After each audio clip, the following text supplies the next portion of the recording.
taken out and a pull getting created. There is also the other thing about PR being less cluttered because it is in the editorial sections of the newspaper as opposed to advertisements. On last Ganesh Chaturthi, I think, Times of India had 5 jackets. Okay, to get to the first page is a fair bit of pain. And then the kind of ratios that are there, advertising versus editorial kind of spaces, the amount of clutter that I am talking about, and that does not require any elaboration. So it's less cluttered and it's credible. Last but not the least, PR is the most cost-effective way of communicating to your target audiences. There's one more reason. After last but not least, that's the problem with these PR types, and that's why I did not include my name in that press release. Okay. Last but not the least, PR lends itself to elaboration.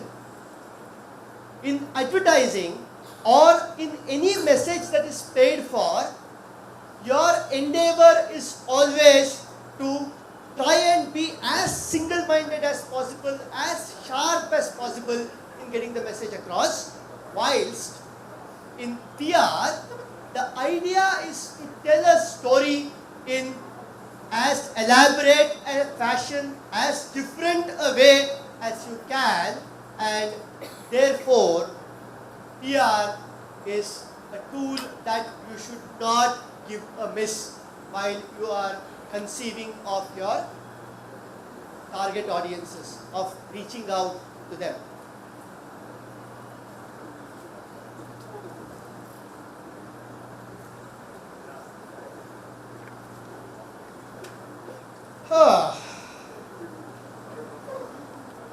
So, fine, agreed that should be to PR, but how long should the campaign be?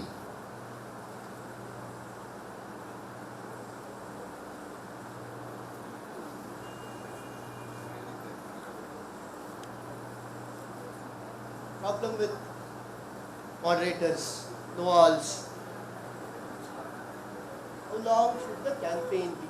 Okay, I think he overheard the earlier speaker talking about a campaign, and without understanding what a campaign meant, he's saying, how long should the campaign be?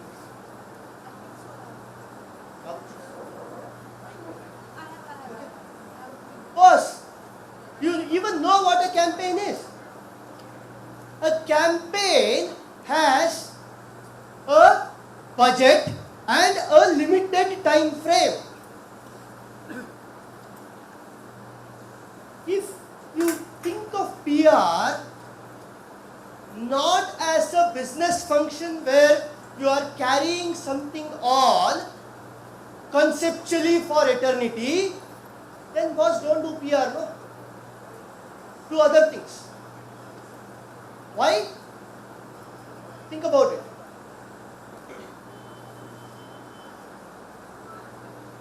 You are a commercial entity if you are a business, okay?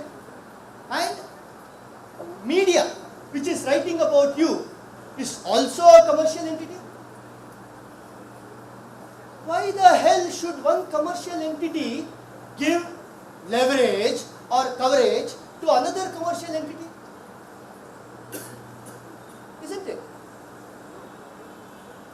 Media will give you coverage, will give you leverage if and only if your offering is making sense to their target audience. They don't care about your target audience. You are a business, they are a business. Why should they care about your target audience? They will care about their target audience. Which means only if your offering is making sense to them. What is making sense to them?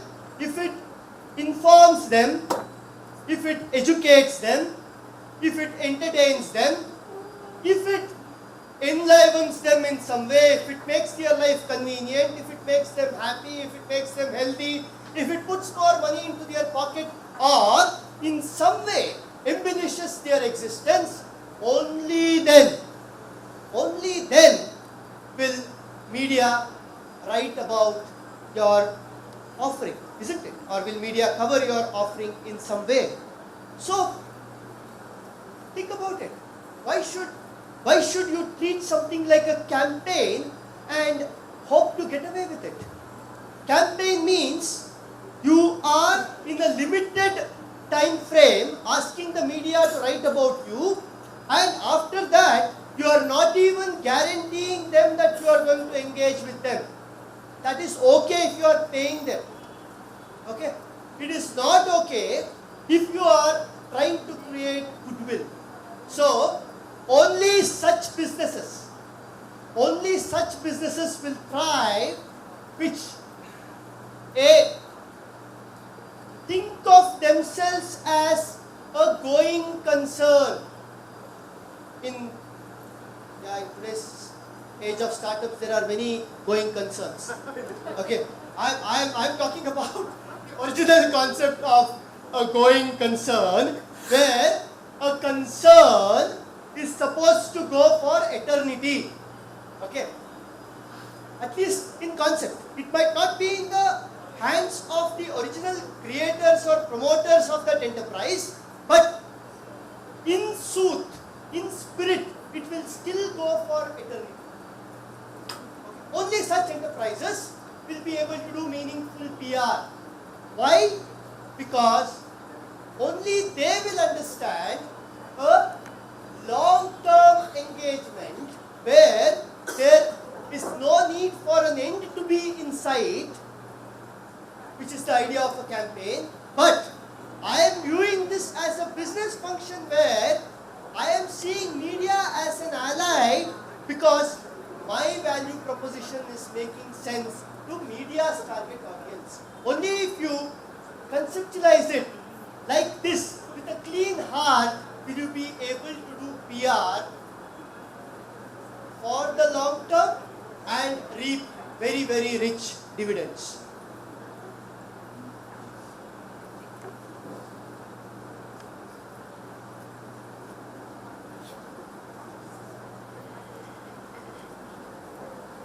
So, how much will it cost? That question inspired the gentleman to just get up and go away. Hey, catch him here. It won't cost much, boss. Hey, hello.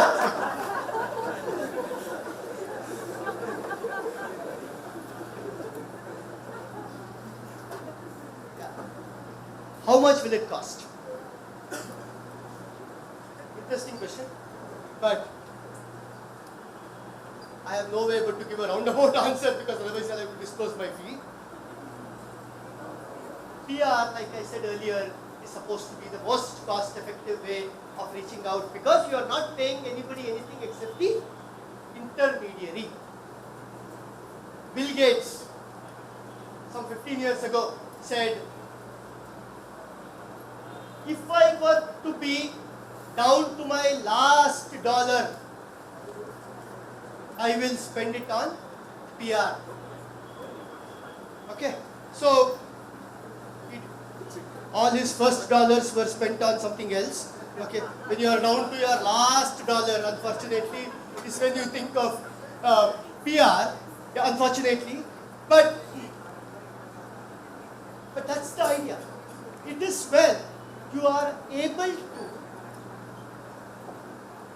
create a now as a result of third party endorsing you is when your business brightens up, and therefore you need to spend on PR. The good news is that you don't have to spend too much on PR because only the intermediary fee is what you will be paying. You would be doing that even if you are doing advertising or any other form of marketing or communication as well. But here you are not paying the party that is on the other side, the media, and therefore this is the most cost-effective way of reaching out to the media. But many people who have had conversations with me and then, where is Ravindra? And after that, who have never come back have told us that you are more expensive than advertising and things like that. But that's the debate that we will keep for later, for another day.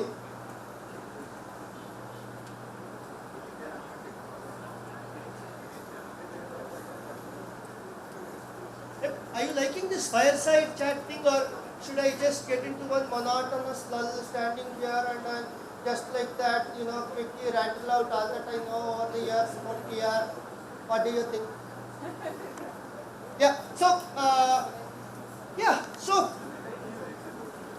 should we be online or offline? Does PR cover online, offline, everything? How does it actually work?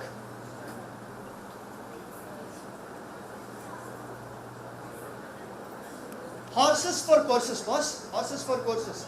It covers offline, online, everything. But be sure that you are where your audiences are. Okay, that is what you need to ensure in all other forms of marketing as well. But somehow, when it comes to PR, and I have seen the best of clients, the best of marketing minds get into this, silly thing where any coverage is good coverage, it's okay, and they then end up treating it very badly, and therefore, end up not reaching the best, reaping the best dividends. So be where your audiences are. If your business is essentially an online business talking to online audiences, makes, perfect sense for you to be mostly online, and, vice versa. Also, the other question, which was not asked but which I will answer, is PR. People are like Talaharates, I'm saying if you know a little bit of Kannada. So, is PR limited to only talking to my customers, or can I excite some of the other audiences also using PR? Okay. So, I get two kinds of clients. One, who say that, I want to, through PR, ensure that there are 1 million downloads of my app, or some such objective which is completely consumer oriented. And the other type who will come and say, all that I am looking for is funding. Can PR help me get funding? You want an honest answer? PR can neither give you your downloads, nor can it give you your funding. Then why should you do PR? You should do PR to soften your target audience towards your proposition. PR is not a sharp shooting tool. It is an air cover that you are creating for your brand. That is all that it is. It's an air cover that you are creating for your brand. Sharp shooting tools are other tools which you will have to, go figure out for yourself. Somebody in today's course will talk about perhaps such sharp shooting tools and stuff like that. But PR is bound to be a failure if you try to use it as a sharp shooting. The best way to make PR fail is to try and use PR to sell your product. Why? For the same reason that I told you a little while ago. You are dealing with another commercial entity where if you try to sell, the next minute that person realizes, oh, I'm being used. Now, why don't you boss start advertising through me to reach to my target audiences, and that's going to be an expensive proposition. Please don't use PR to sell, but use it smartly to convey a larger message about the value proposition that you are taking to media's target audiences, and that's the best way to use PR. Yeah, also don't do, please, I'm saying some of you will relate to it very well.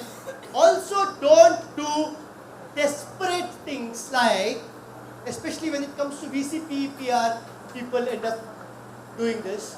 Okay, there will be, my favorite example, this is, I have quoted it 100 times. Okay, there will be the logo of the company here. Okay, there will be the logo of the company here. there will be 3 promoters. The first fellow will stand like this, he will be calling himself the CEO. Second fellow will be standing like this. Third fellow will be showing off his tattoo and his ponytail and all that. Okay, and your story is the outreach partner. Okay, we are acknowledging them. Yeah, and in your story or VC circle or in some of those kind of media, these guys will be there with a headline that says, Dash company to raise $50 million. That's the last time that you will hear about those donkeys. Desperados get nothing. Okay, be very, very sure of that. Okay, be smart in the way you do PR. Okay, there are VCs sitting here in this room and they will bear me out on this, and we work with quite a few VCs and therefore I know it well. No VC would like you to be asked